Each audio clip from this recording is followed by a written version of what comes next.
രാഷ്ട്രീയ നേതാവ് ലോഡ്ജിൽ വെച്ച് ലൈംഗികമായി പീഡിപ്പിച്ചതായി ട്രാൻസ് വുമന്റെ പരാതി.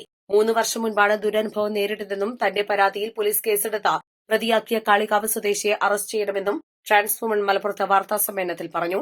ട്രാൻസ് വുമണായി മാറിയ സമയത്ത് വീട്ടിൽ നിന്നുള്ള അവഗണനയിൽ തനിക്കുണ്ടായ പ്രയാസം മനസ്സിലാക്കി സഹായിക്കാനെന്ന രീതിയിലാണ് കാളികാവ് സ്വദേശി റഹ്മത്തുള്ള തന്നെ വിളിച്ചുവരുത്തി പീഡിപ്പിച്ചതെന്നാണ് ആരോപണം. മണ്ണാർക്കാട്ടേക്ക് വിളിപ്പിച്ച് ഒരു ലോഡ്ജിലേക്ക് വരാൻ പറഞ്ഞു. അവിടെ വെച്ച് തന്റെ സമ്മതമില്ലാതെ ലൈംഗികമായി ഉപദ്രവിച്ചു. ഇതിനിടെ അദ്ദേഹത്തിന് ഒരു കോൾ വന്ന സമയത്ത് താൻ ഓടി രക്ഷപ്പെടുകയായിരുന്നുവെന്നും ട്രാൻസ് വുമൺ പറഞ്ഞു. അയാൾ എന്നെ ലോഡ്ജിൽ കൊണ്ടുപോയി റേപ്പ് ചെയ്യാൻ ശ്രമിച്ചു. ഞാൻ കൊടുത്ത പരാതി അതായിരുന്നു. അതെ അതെ എന്നെ ഹെൽപ്പ് എനിക്ക് ഷെൽട്ടർ തരാം, അതായത് വീടൊക്കെ വെച്ച് തരാമെന്ന് പറഞ്ഞിട്ട് എങ്ങനെ കൊണ്ടുപോയതായിരുന്നു. പക്ഷെ എനിക്കറിയില്ലായിരുന്നു അയാൾ എങ്ങനെ ചെയ്യുമെന്നുള്ളത്. ഇല്ല, ഞാൻ ഫസ്റ്റ് ടൈമാണ്, ആദ്യമായിട്ടാണ്. ഒന്നും തന്നില്ല. എനിക്കൊന്നും പിന്നീട് ഞാൻ അയാളെ കോണ്ടാക്ട് ചെയ്യാനൊന്നും ചെന്നില്ല. അതായത് എനിക്ക് ഇങ്ങനെയൊക്കെ ഒരു അനുഭവം ഉണ്ടായപ്പോൾ ഞാൻ അവിടുന്ന് പോരുക ചെയ്തത്. പിന്നീട് ഞാൻ അയാളെ കോണ്ടാക്ട് ചെയ്യുകയൊന്നും ചെയ്തില്ല. ഞാൻ അയാളെ കണ്ടിട്ടും ഉണ്ടായിരുന്നില്ല. ഇതുവരെ ഈ നിമിഷം വരെ ഞാൻ കണ്ടിട്ടില്ല. എന്നാൽ തന്നെ ഉപദ്രവിച്ച വ്യക്തിയെക്കുറിച്ച് തനിക്ക് ഒരു വിവരവുമില്ലാത്തതിനാൽ താൻ അന്ന് പരാതിപ്പെട്ടില്ല. ഇതിനിടെ അദ്ദേഹം NCP അജിത് പവാർ വിഭാഗം സംസ്ഥാന സെക്രട്ടറിയായി തെരഞ്ഞെടുത്ത പോസ്റ്റർ ശ്രദ്ധയിൽപ്പെട്ട സാഹചര്യത്തിലാണ് ആളെ മനസ്സിലാക്കിയത്. തുടർന്ന് അദ്ദേഹത്തിനെതിരെ ആദ്യം മലപ്പുറം SP-ക്കും തുടർന്ന് മണ്ണാർക്കാട് പോലീസിനും പരാതി നൽകുകയായിരുന്നു. എന്നാൽ പരാതി നൽകി 1 മാസം പിന്നിട്ടിട്ടും പോലീസ് പ്രതിയെ അറസ്റ്റ് ചെയ്തിട്ടില്ലെന്നും പ്രതിക്കെതിരെ ഉടനെ നടപടി സ്വീകരിക്കണമെന്നും ട്രാൻസ് വുമൺ ആവശ്യപ്പെട്ടു. മണ്ണാർക്കാട് എന്നെ ഒരു ആള് റേപ്പ് ചെയ്യാൻ ശ്രമിച്ചിട്ട് കംപ്ലൈന്റ് കൊടുത്തായിരുന്നു. അയാള് മുൻകൂർ ജാമ്യത്തിന് പോയി എന്ന് പറഞ്ഞിട്ട് അയാളെ അറസ്റ്റ് ചെയ്യാൻ പറ്റില്ല എന്ന് പറഞ്ഞ് പോലീസ് ഒരു നടപടി പിന്നീട് എനിക്ക് കിട്ടിയില്ല. എനിക്ക് ഒരു ഇതും കിട്ടിയില്ല. അപ്പോൾ എന്താ പറയുക, ഞാൻ ഇതിനു വേണ്ടി കുറേ ഓടി, പക്ഷെ ഒന്നും ആയില്ല.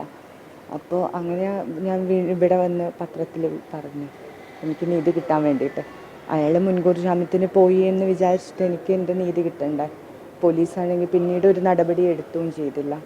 അതേസമയം തനിക്കെതിരെയുള്ള ആരോപണം വ്യാജമാണെന്നും തനിക്ക് പിന്നിൽ രാഷ്ട്രീയ പകപോക്കലാണെന്നും റഹ്മത്തുള്ള മാധ്യമങ്ങളോട് പ്രതികരിച്ചു.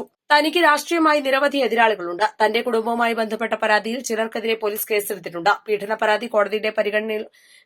പരാതി കോടതിയുടെ പരിഗണനയിലുള്ള വിഷയമായതിനാൽ കൂടുതൽ പ്രതികരിക്കുന്നില്ലെന്നും റഹ്മത്തുള്ള പറഞ്ഞു. ഇപ്പോൾ ഞാൻ NCPയുടെ സംസ്ഥാന ജനറൽ സെക്രട്ടറി ആയിട്ട് കുറച്ച് മാസങ്ങളായിട്ടുള്ളൂ. അതുമായി ബന്ധപ്പെട്ട് ഒട്ടനവധി വിഷയങ്ങൾ എൻ്റെ എതിർ കക്ഷികൾ നടത്തി വരുന്നുണ്ട്. പ്രത്യേകിച്ച് ഞാൻ അജിത് പവാർ പക്ഷത്തിൻ്റെ ആളാണ്. അജിത് പവാർ പക്ഷത്തിൻ്റെ NA മുഹമ്മദ് കുട്ടി നേതൃത്വം കൊടുക്കുന്ന NCPയുടെ സംസ്ഥാന ജനറൽ സെക്രട്ടറിയാണ്.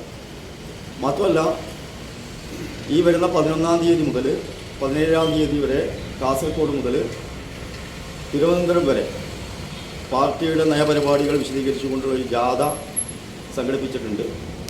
ആ ജാഥയുമായി ബന്ധപ്പെട്ടും മറ്റും അതിൻ്റെ മുഖ്യമായ ഈ ജാഥയുടെ നടത്തിപ്പുകാരനാണ്. അപ്പോൾ ഇത് ഓർഗനൈസ് ചെയ്യുന്നത് ഒക്കെ ഈ ഭാഗത്ത്, അതായത് മലബാർ ഭാഗത്ത് എനിക്കാണ് ചാർജുള്ളത്. മാത്രമല്ല, ഇവിടെ അജിത് പവാർ പക്ഷവും ശരത് പവാർ പക്ഷമുണ്ട്. ഈ ശരത് പവാർ പക്ഷക്കാർ കുറേ കാലങ്ങളായിട്ട് എന്നെ വേട്ടയാടിക്കൊണ്ടിരിക്കുകയാണ്. കുറേ കാലങ്ങളായിട്ട് എന്ന് പറയുമ്പോൾ ഇവരിൽ പെട്ട ചില ആളുകൾ, തുടക്കത്തിൽ ഞാൻ ഈ മുമ്പ് AK ശശീന്ദ്രൻ PC ചാക്കോ പ്രസിഡൻ്റായിരുന്ന NCPയിലായിരുന്നു ഉണ്ടായിരുന്നത്. പക്ഷേ അവിടെ ആ സമയത്ത് നടന്ന NA മുഹമ്മദ് കുട്ടി മത്സരിച്ച ആ തെരഞ്ഞെടുപ്പ്, സംസ്ഥാന തെരഞ്ഞെടുപ്പുമായി ബന്ധപ്പെട്ടും അതേപോലെ തന്നെ ആ താഴെ തട്ട് മുതലുള്ള തെരഞ്ഞെടുപ്പുമായി ബന്ധപ്പെട്ടുമുള്ള കാര്യങ്ങളിൽ ജനാധിപത്യ രീതിയിലല്ല കാര്യങ്ങൾ നടന്നത് എന്ന വിമർശനവുമായി ഞങ്ങളെല്ലാവരും മുന്നോട്ട് വന്നതാണ്. ആ വിഷയത്തിലാണ് പ്രത്യേകിച്ച് ശരത് പവാറിൻ്റെ പക്ഷക്കാരായിട്ടുള്ള കുറച്ച് ആളുകൾ എനിക്കെതിരെ വ്യാജമായ പ്രചരണങ്ങൾ നടത്തി വരുന്നത്. മാത്രമല്ല, എൻ്റെ പ്രാദേശികമായിട്ടും കുറച്ച് ആളുകൾ ഇത്തരം വിഷയങ്ങളൊക്കെ ഉണ്ടാക്കി വെച്ചിട്ടുണ്ട്. എൻ്റെ മകളെ ആക്രമിച്ച ഒരു കേസ് പോക്സോ കേസായി രജിസ്റ്റർ ചെയ്തിട്ടുണ്ട്.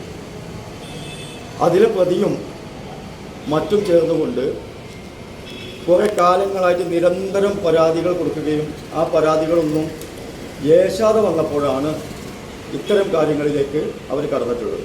East live Malappuram.